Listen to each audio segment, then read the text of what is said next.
Hey, Thrivers, I'm so excited to share with you that I'll be a featured speaker at the Conscious Transformation Summit. It's a free virtual 3-day event happening May 6th through 8th, and I'll be speaking on May 7th at 1 o'clock Pacific time, sharing powerful tools for healing and stepping into your purpose. This summit brings together an incredible lineup of consciousness leaders offering deep spiritual insight and practical techniques for transformation. Don't miss this opportunity to change your life and make a difference. Secure your free spot by clicking the link in the show notes today. But we don't get the opportunity to talk about our feelings with the narcissist because it doesn't do any good. Nope. It's not going to be valid. They're going to disregard it. Yes. And I remember so many times after learning about what narcissism was and him talking to me, I started to see the crocodile tears. Once I got into a relationship and he found out that he didn't have control over me anymore, he wanted the control back. And I wouldn't give it to him. And part of me felt sorry for him. Welcome to the That's Where I'm At podcast. I'm Laura, happily divorced after spending years with a narcissist. I believe keeping secrets will make you sick and that they always come to light in the end. As women, we're often told to be quiet, don't share your story, don't talk about the things we go through. It's making women sick, sad, and suicidal. We don't have to be on the other side to share our story. This show is for the women still in the middle of the mess, but showing up bravely as they heal. It's time to share these stories with each other so we can learn, grow, and heal together. I'm Laura, and that's where I'm at.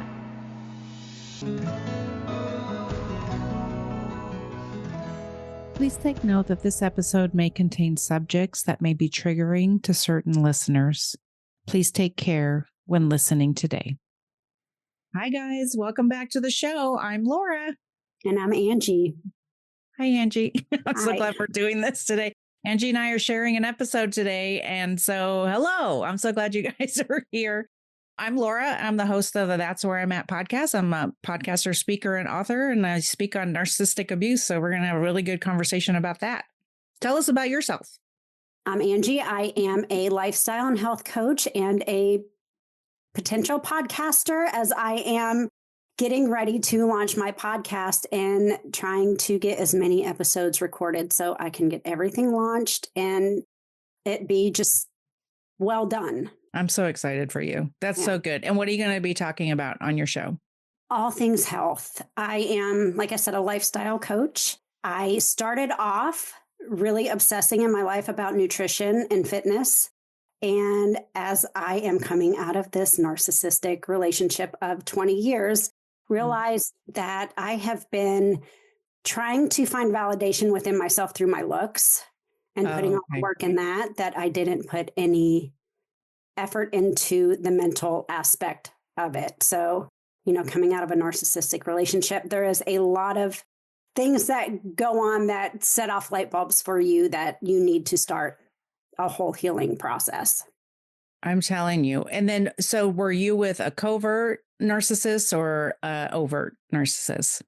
So covert are the ones that explain them for me. So the covert one is more, okay, that's what I was married to. And he was one way behind the scenes and then another. So at home, he was doing the abusing. And then out in public, other than things like dog whistling where people didn't realize he was abusing me or whatever, everybody thought he was such a nice guy and everybody thought he was so great, to the point where like some of my friends only a few of my friends, but some of my friends didn't really believe what was happening when I started talking about it because they're like, he's such a nice guy. And I'm like, yeah, but at home.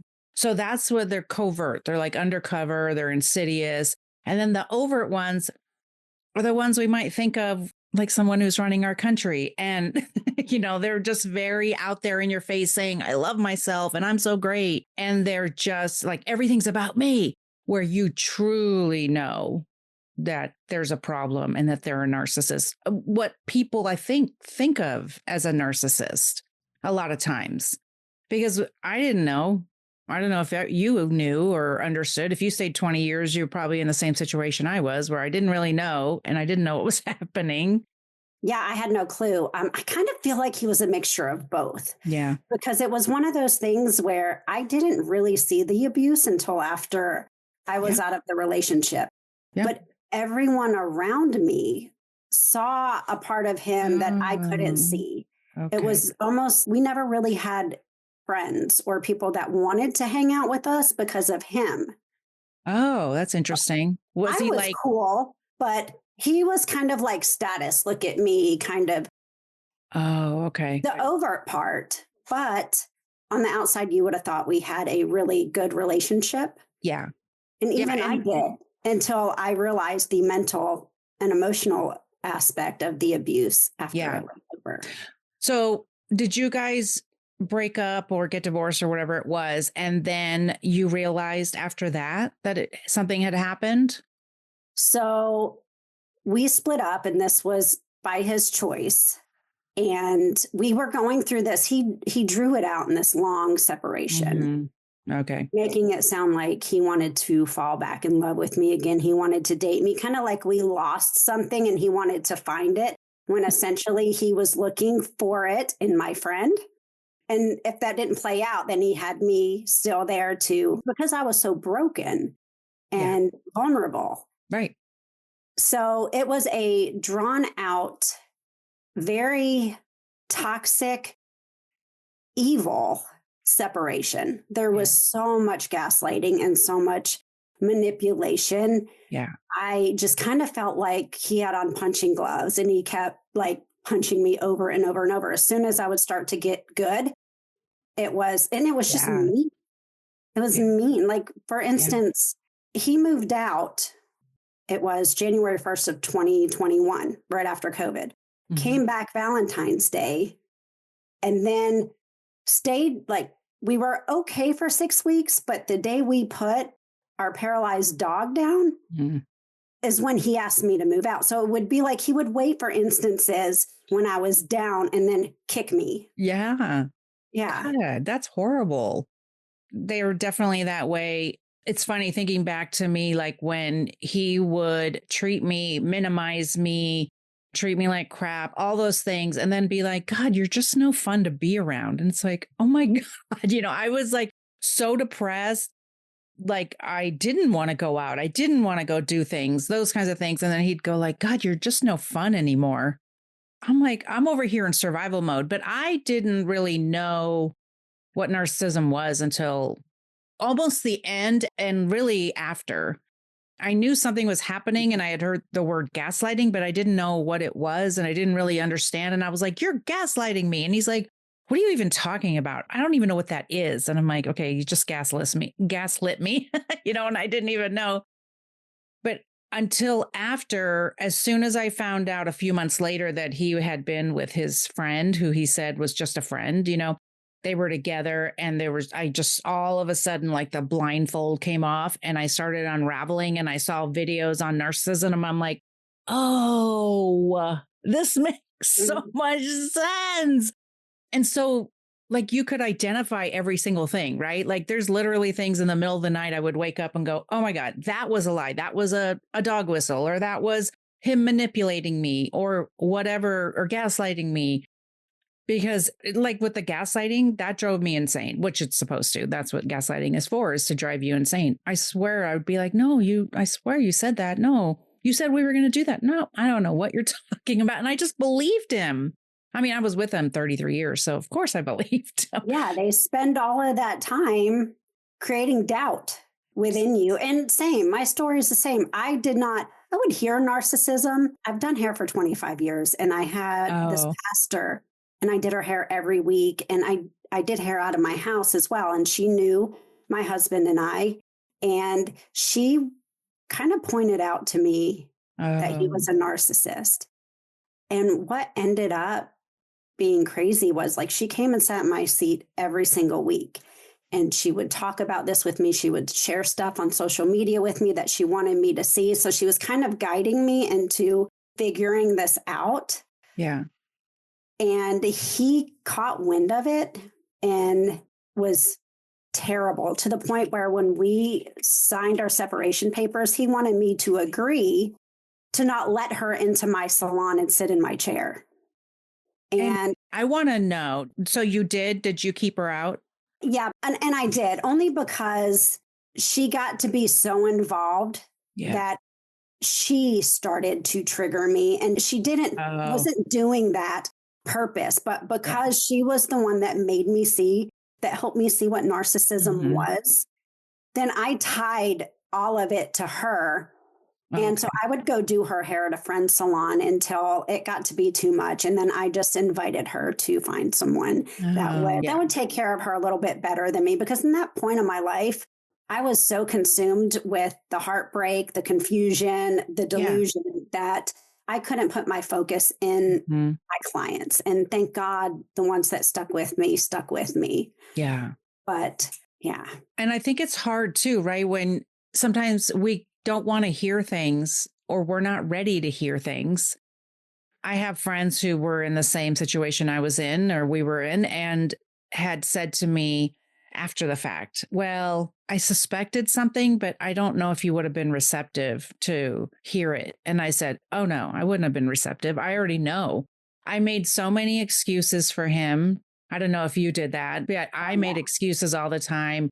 He's tired. He doesn't know anybody at this party. So that's why he's being standoffish. Those kinds of things. It's like, it's hard to explain to people because it's so multi-layered, but I'm like, if I don't invite him to the party, then he gets mad that I go to the party without him. And then there's consequences with that.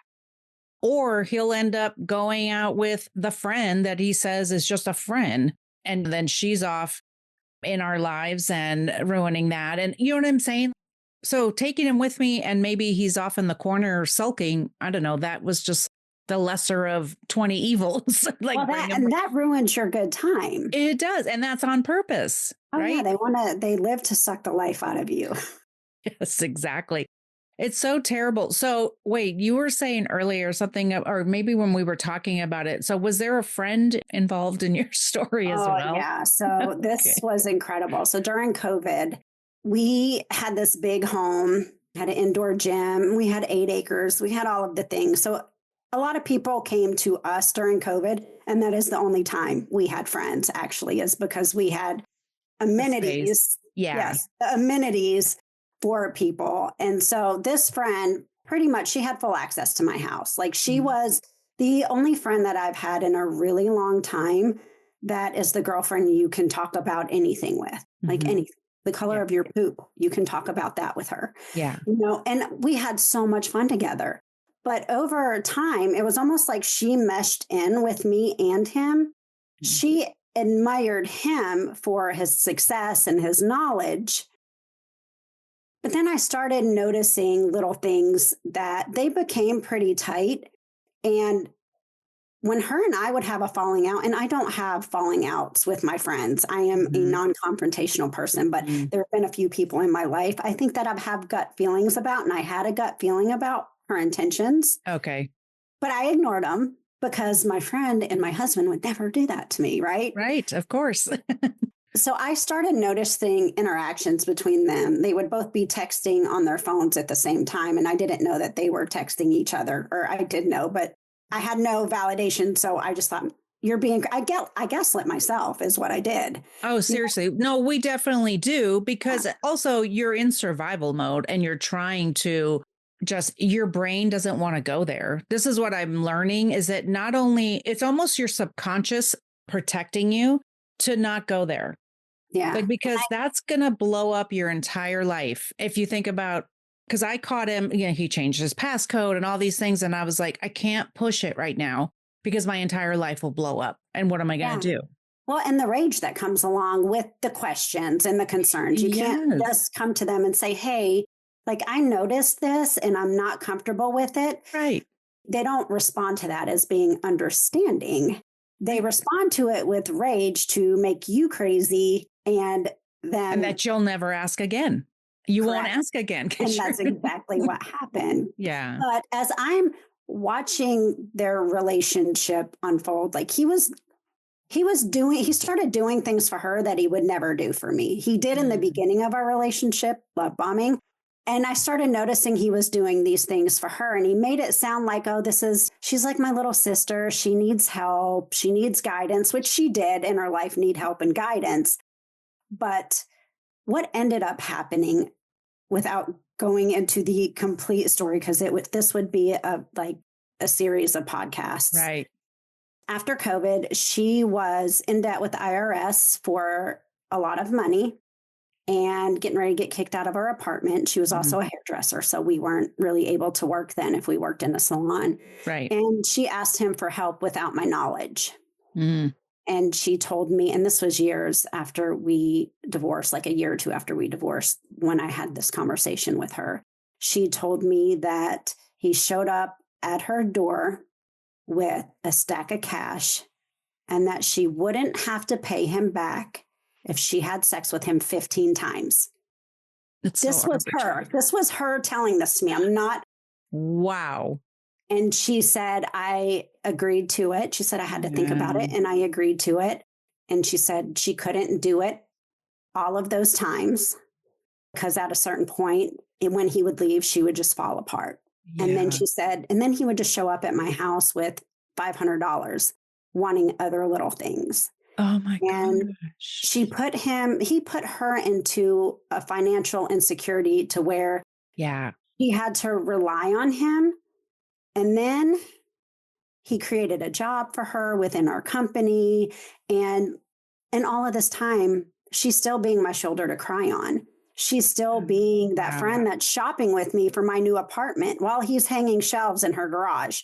And hanging shelves in her garage. So incredible, because I just didn't put it together because I didn't want to. I knew if I did, that my life would have to change and it would be all question marks. And that was terrifying to me. And that's why people are like, why didn't you just leave? It's like, but your brain is protecting you. And that's it, right? It's like, if I would have confronted my ex about this woman, which she wasn't the only one, but she was the one at the end. If I would have confronted him, what would have happened to me? What if he said, okay, yep, I want a divorce and I'm leaving you for her? Like, the thought of that was devastating. And then that's what happened. And it's like, now I know it's survivable. Was it fun? No. But is it survivable? It sure is. And not to mention, at the point I'm at in my life now, any relationship I have, if somebody ever, even if I suspected one thing, I'd be like, get out, like, bye, go have them. I don't care that much. Like, we would never do that before. We would never. No. And so that's really good. Good for us. I know. It's so funny because I talk a lot about gratitude.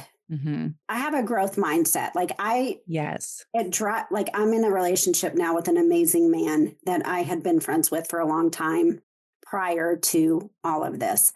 And he gets annoyed because I am Miss Silver Lining. I'm going to find the silver lining in everything. Yeah.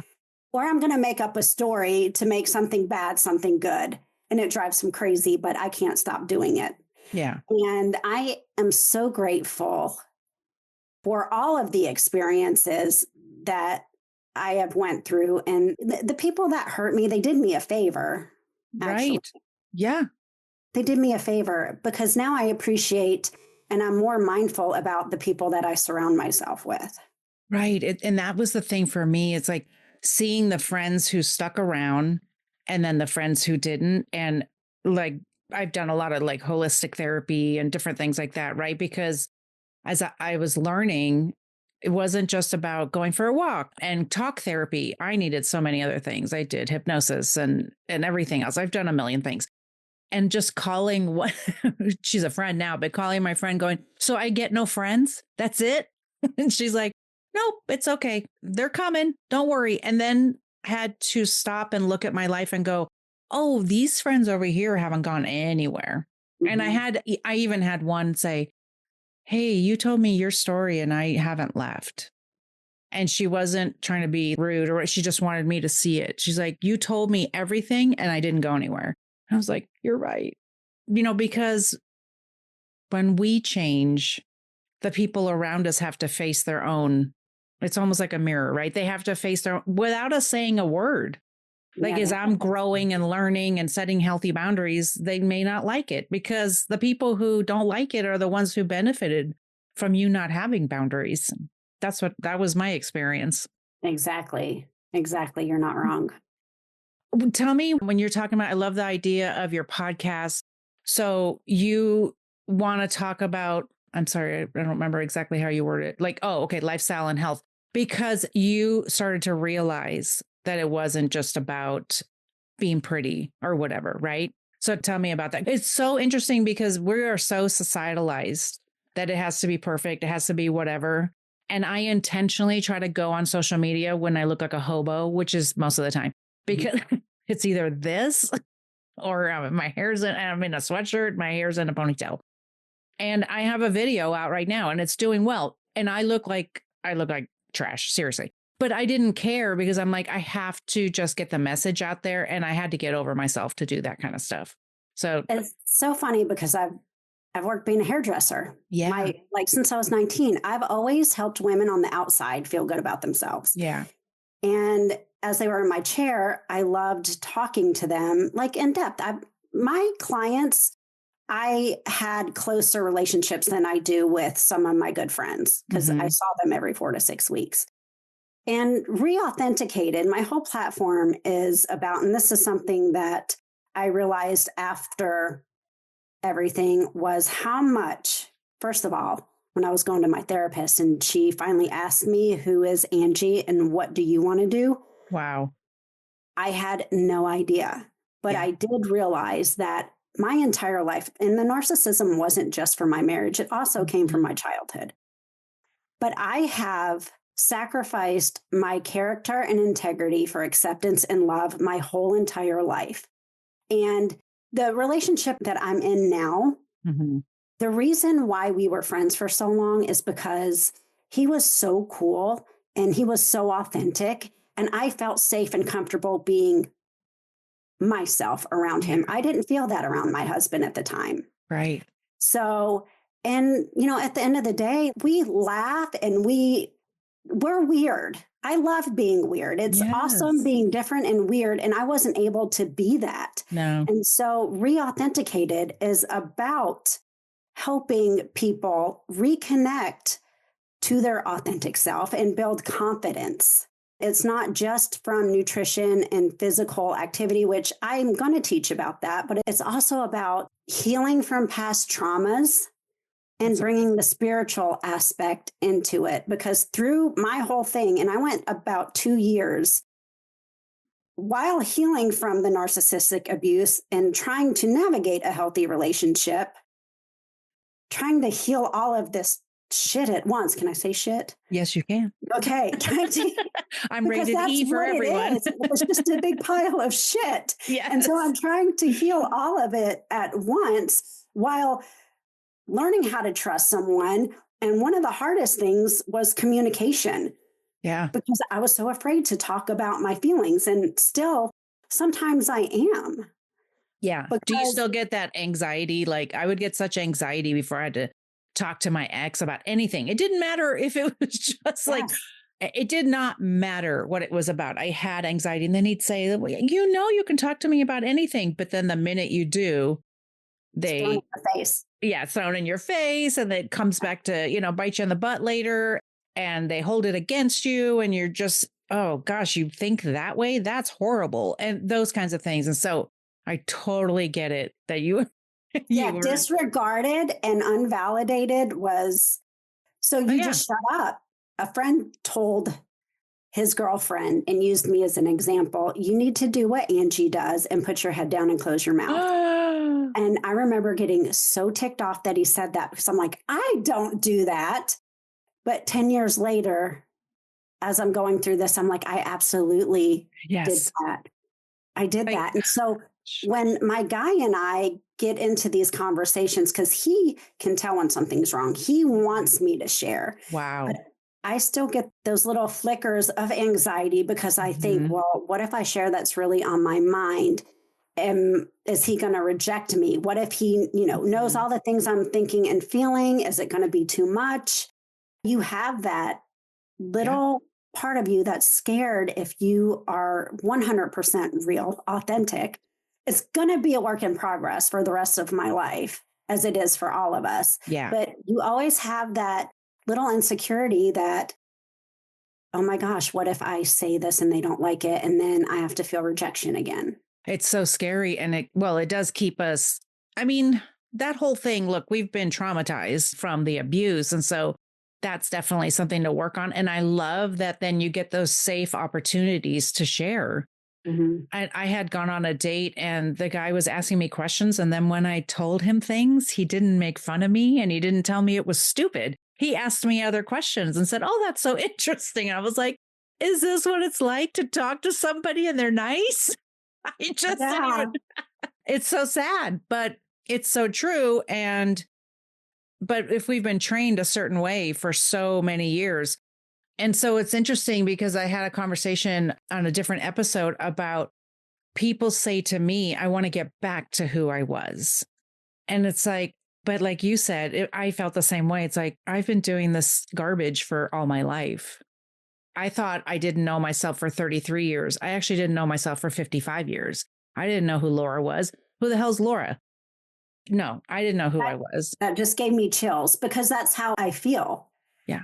Before him and I got together, I had this little independent kind of a backbone, but not enough of a one Yeah. to stand up for myself. But Yeah. growing up, my stepfather was a narcissist and my stepmother was a narcissist, Okay. which both of them influenced our parent, not influenced our parents. I don't know the word I'm looking for, but I went through my life thinking, why don't you love me enough? Why is this Right. person more important than me? I'm your child. Yeah. Why are the drugs more important than me? Why is the alcohol and all of that more important than me?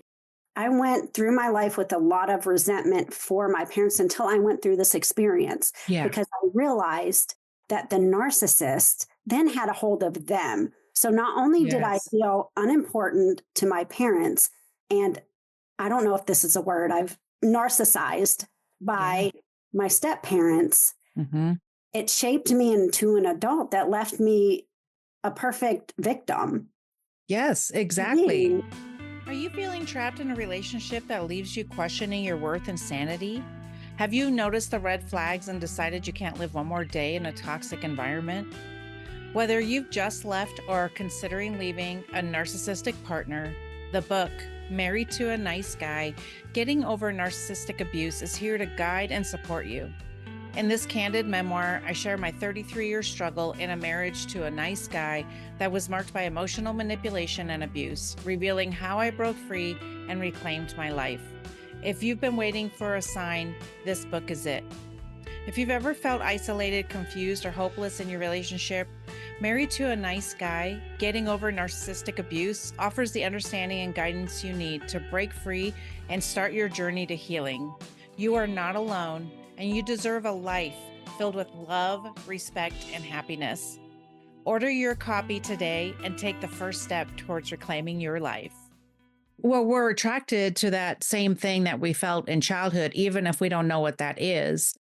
There's so many things that I see from my ex that were things from my childhood. And then also my ex was built out of trauma, and his behavior and narcissism was built out of his own trauma. So it's just a perfect storm. And until you can work on yourself, which I love that you're helping women see that. And that's what I try to do here too, is like, the reason I started my podcast was people didn't want me to talk about it. So I said, okay, let me get a microphone. Be right back. Yeah. Let me tell everybody. You don't have to hear it. Well, because I didn't understand. I'm like, what do you mean? You don't think I should talk about it? Like, no, just forgive him, move on. It'll be fine. You'll be okay. And is it really abuse if he didn't hit you? I'm like, as a matter of fact, it is. And so I did start talking about it. I started talking about things that people or society says you shouldn't talk about. So now it's so freeing. And I'm sure you feel this way too. When I go to say something, I don't have that anxiety. I'm not scared. Even if I say something that's stupid, because I totally believe in you fall down, you get back up and you apologize if you did something you shouldn't have done and those kinds of things. But the relationships we were in based on manipulation. And so you weren't allowed to make a mistake. And I just remember being told you should not talk. You should wait to talk. Make sure you have the perfect words and then you can speak. And I'm like, no, that's not, I mean, I would do that. And I actually got to the point where I didn't talk at all, which is, it's so common. And now I'm this loud, obnoxious person. And it's like with a microphone. And it's so wild to me to think back. I'm like, but that's what they do to you. They make you teeny tiny, try to be small, smaller still. Come on. They don't even want you, but they're such big Control.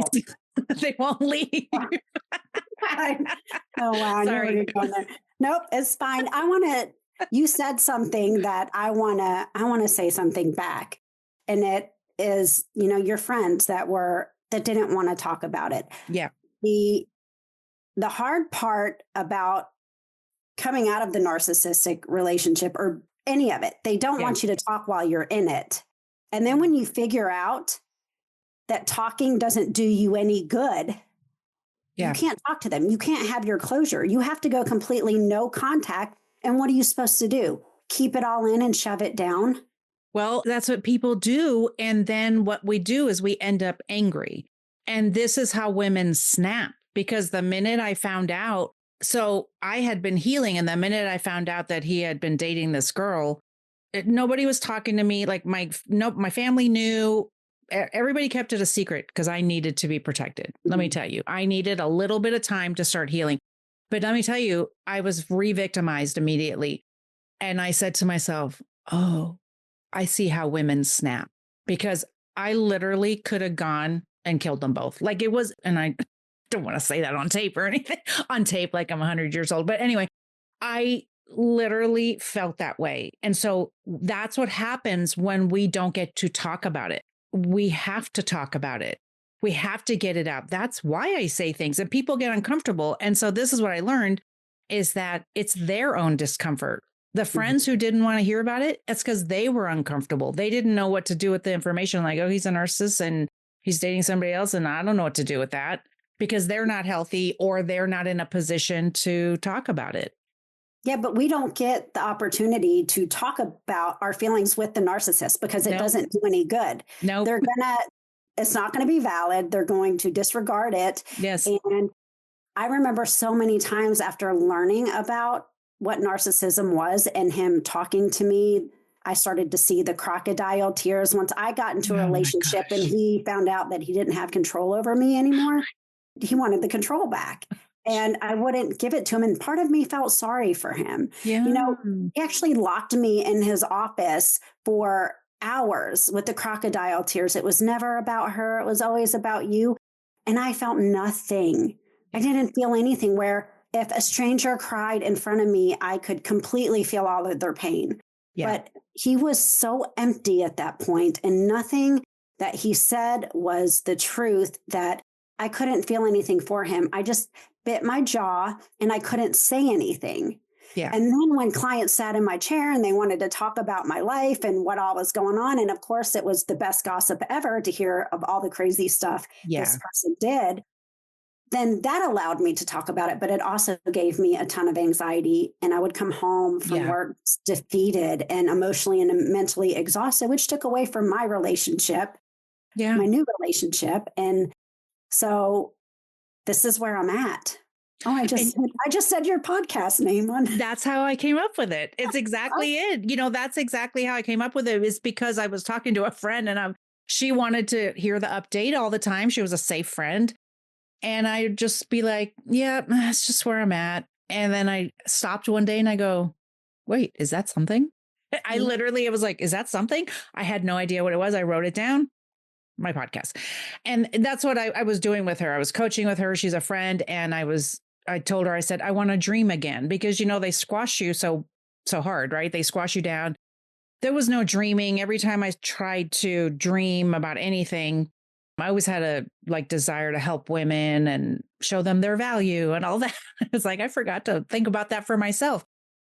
But every time I would start dreaming about anything, he'd be like, oh no, you can't do that. No, oh, and it's embarrassing if you try to be on social media, and it's whatever. Like he would tell me all the time, you want to get on a stage and speak to women? That's embarrassing. You shouldn't do that. And so when I was working with my friend who's a coach, and I said, I need to dream again. Don't even know what that means, but let's do it. And she's like, Mhm. okay. And I came up with the podcast That's amazing. and the name. I feel like when you talk, we were married to the same person. Oh, I'm telling you, I have talked to so many people and I'm like, they're all the freaking same. And so that's why we need to do this work and why we need to talk about it, because there's a pattern. And it's because even though they're not diagnosed, it's a disorder. And so there's a pattern. And I can tell you, like, this is going to happen next. What he did to me, he did to his next wife. Like, Mhm. he groomed me in front of his last fiance's face. And then he groomed this one in front of my face, like in front of my face. And Same. I'd sit there and go, it's too flirty. Like I'd go home and go like, you guys are too flirty. I don't get it. It's not okay with me. Oh, I'm just a flirty guy. I'm so sorry. Oh, I don't mean anything by it. I never trusted him. Never.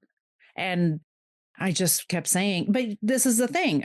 By that point, I was like 25 years in, 30 years in. What am I Mhm. doing at that point? I'm doing nothing about it.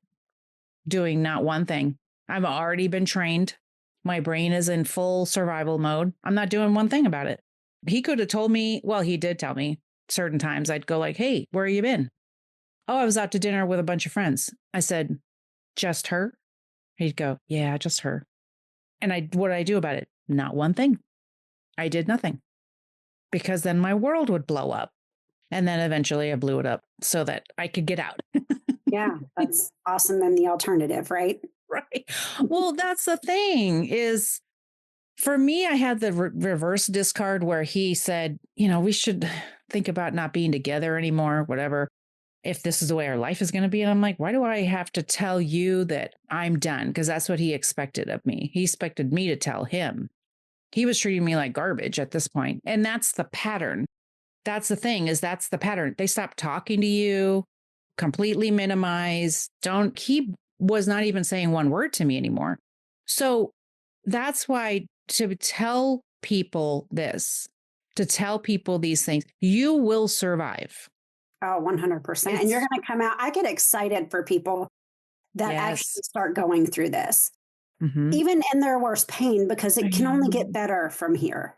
And When I see those toxic relationships and people reach out to me or whatever, and I'm talking to them, they're like, I'm going to go. I'm already going. I'm like set to leave in 3 weeks or whatever it is. I'm the same way. I get so excited because like, oh my gosh, freedom. The 100. world is, look, are you going to be in pain? Yes, but look, it's horrible. We're not promised tomorrow and we don't know what's on the other side of us leaving, but it's going to be better than that. I promise you. Yeah, and they don't see it because their whole worth is based around the validation of the abuser. Yes. Because the abuser has broke them down so much. That's the only way. If one little way to go, one little comment that's positive, Yeah. is like such a rush Yeah. for someone that is that insecure. And that's what they do. They break you down to be Right. so insecure so they can control you. Right. And then, geez, it's like when someone can find their way out of that and find themselves. And this is the biggest thing for me right now is I finally learned how to love myself and not seek for validation in other people. Yeah. I don't have to look perfect. I don't have to look pretty all the time. I can get on social media and do a reel or a story I did it this morning in my nightshirt because I had a cool thought and I didn't want to put the effort into sharing it. And by the time I did, I would forget about what I wanted to share and I wouldn't get the opportunity. So now instead of everything being so perfect and so polished, I get to just be me and be out there. And for women to understand that as they go through the brokenness and the healing and the growth and all of that, there is something so much better on the other side. Yes. And if you don't jump into a relationship right away, which I did because I knew the person that I was spending time with was amazing. And if I gave up that opportunity, I would probably kick myself in the butt for it. On the same, and I didn't want to be in a relationship right away. I was only 6 months out of this before I got into another relationship. but never been single. My whole, like, since I was a Yeah. teenager, I have Yeah. never been single. Me And I too. was really enjoying getting to know myself without someone else's opinion or validating me. Yeah. Right. I love So, that you say that it's unlearning those patterns, right? That you talk about that because we've been societalized that way. And then with the narcissist, if they're giving you that breadcrumb and then it gives you that dopamine hit of like, oh, everything's good right now. He's being nice to me. But it's like, you don't realize you're living off of scraps. oh, You're yeah. living off of tiny breadcrumbs. It's like, go out there and buy your own loaf of bread because they're just Right. feeding you breadcrumbs. And I have friends that are older than I am and still struggle with their whatever, loving themselves. I'm never going to say really appearance because if you look at them, they're beautiful people. Like, who cares, right? Like, they're beautiful and they just don't even like themselves. And it's like, well, who did that to you? Whose voice is in your head? That voice could be our mother's voice.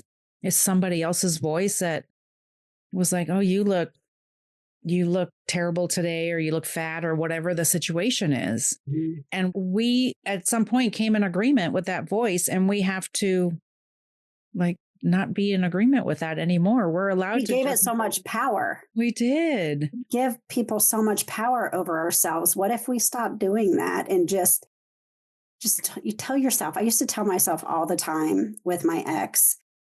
I would joke and be cute and say that I'm effing awesome, Yeah. right?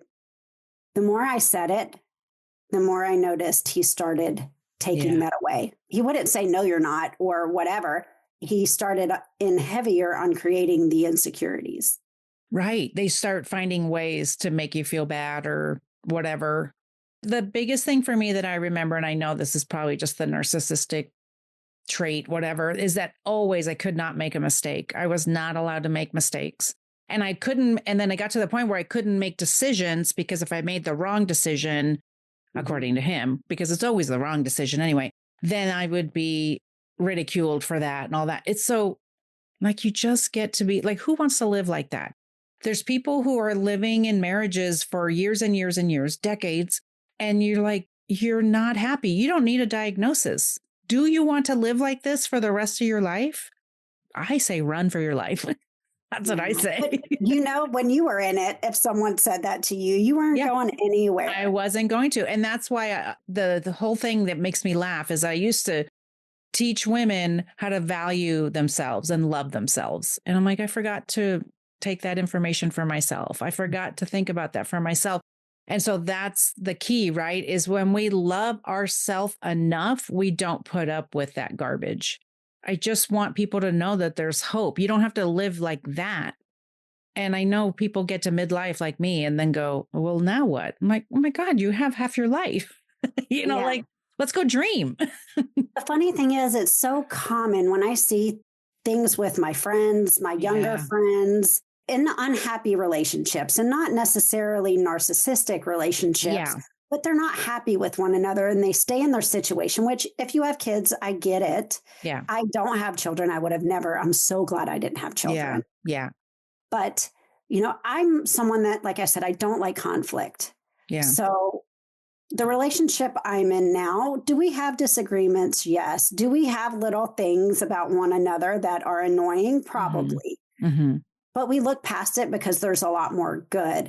And I want to do my best to navigate a healthy relationship because Right. I've spent so much of my life in an unhealthy relationship Right. that when I see how people communicate with one another, how they talk about each other when the other isn't around, it makes Yes. me sad. Mm-hmm.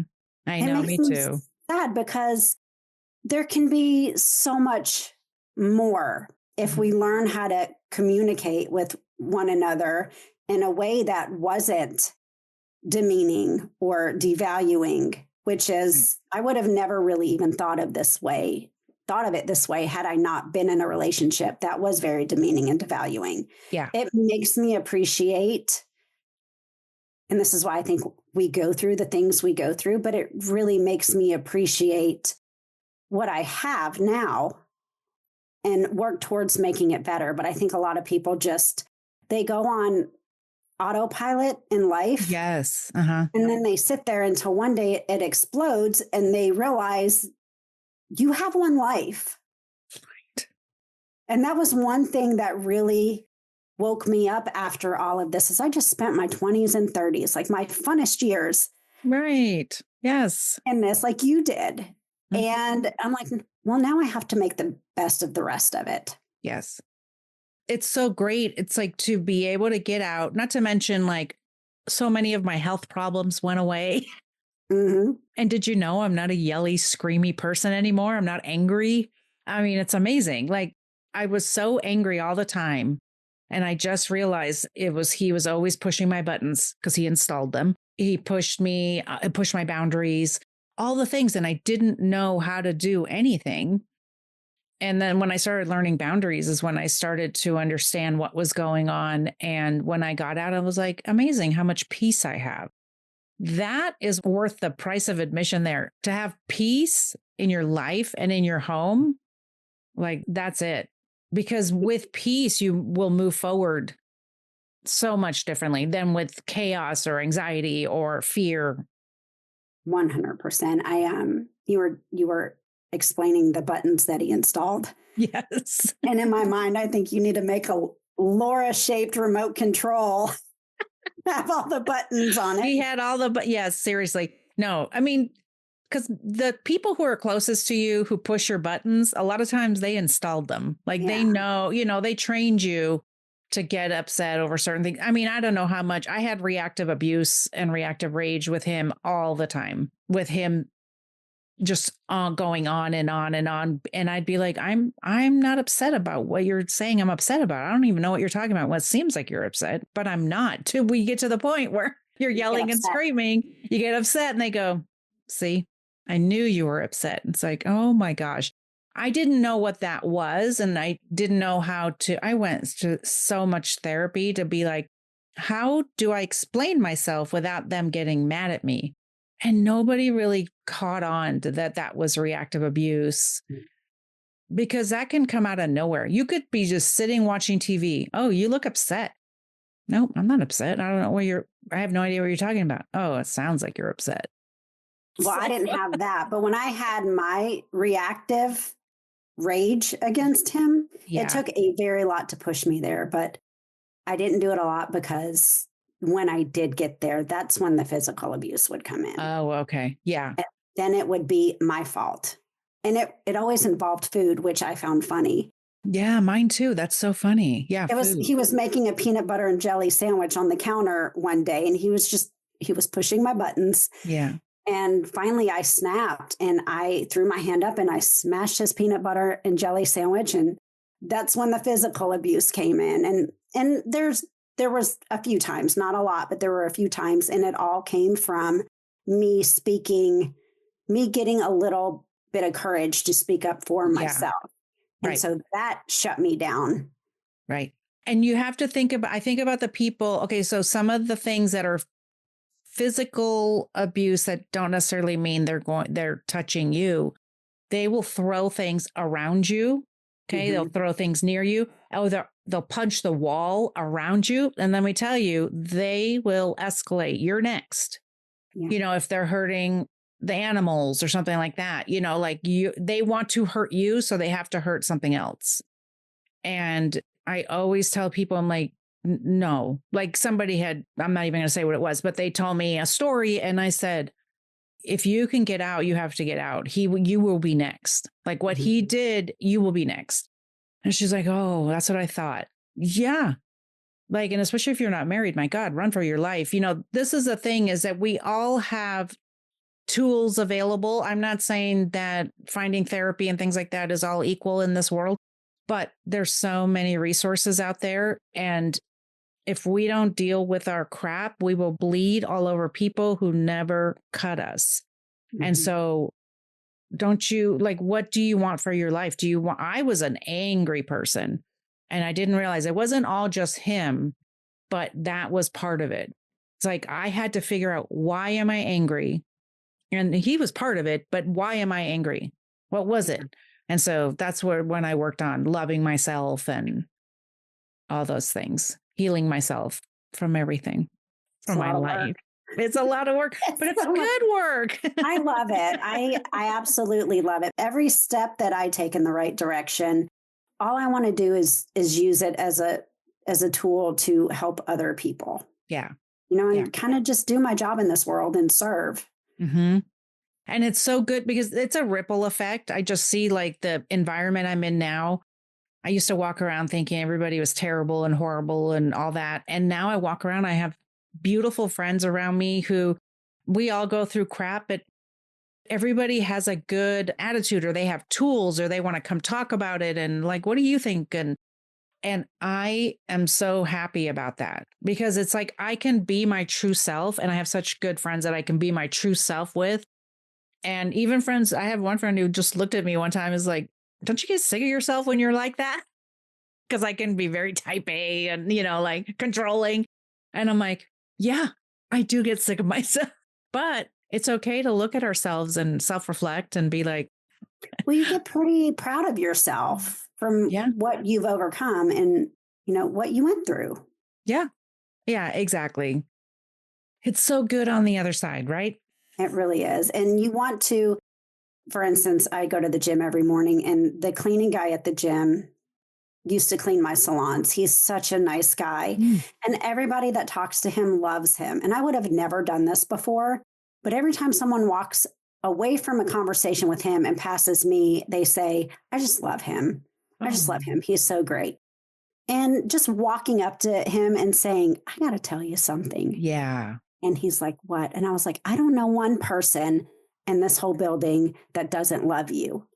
And that just brightened up his day. I want to brighten up people's days. Yes. Because I know how it makes me feel. Right. And I just want to spread that. And like I said, I'm grateful that I have this mindset coming out of what I've come out of to want to do that instead of being a victim to my circumstance.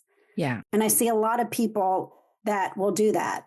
They'll be a victim of their circumstance. They will be angry, salty people and want to, I saw it today on a comment that I made on someone's post. They just want to be an angry and salty person and throw out negative things out there. And at the end of the day, I have to know that they're probably going through this is how I justify it. Miss Silver Lining here. Right. They're probably going through something they haven't healed yet because hurt people hurt people. Yes, they do. Instead of it taking my power from me, I just have to pray for them or wish they have an amazing day or something great happens to them. And I put that in there. I'm like, cool. Thanks for the negative comment. Hope something amazing happens for you today. Wow, you're so nice. To know like that wasn't necessary. And you know what? I wish something good happens for you because you obviously need it. Yeah, seriously. I had somebody on YouTube comment something like, I was going to watch your video, but then you just wouldn't shut up and let the person answer the question. And I was like, well, at least you gave it a try. Just for your time. I was like, what happened? And so this one girl that is also a podcaster, I said, what do you do with these negative comments? Like the trolls will come out to play, on Instagram. And she said, I sometimes just ask them, like, what do you mean by that? But a lot of times they don't even come back to answer that.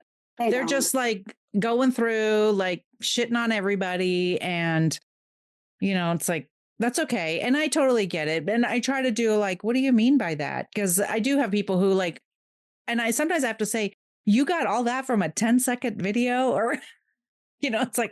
I just have to kill them with kindness because I let it make me shake one day. Someone made a comment when I was talking about you can either be a victim to your circumstance or inspiration to your story. Mm-hmm.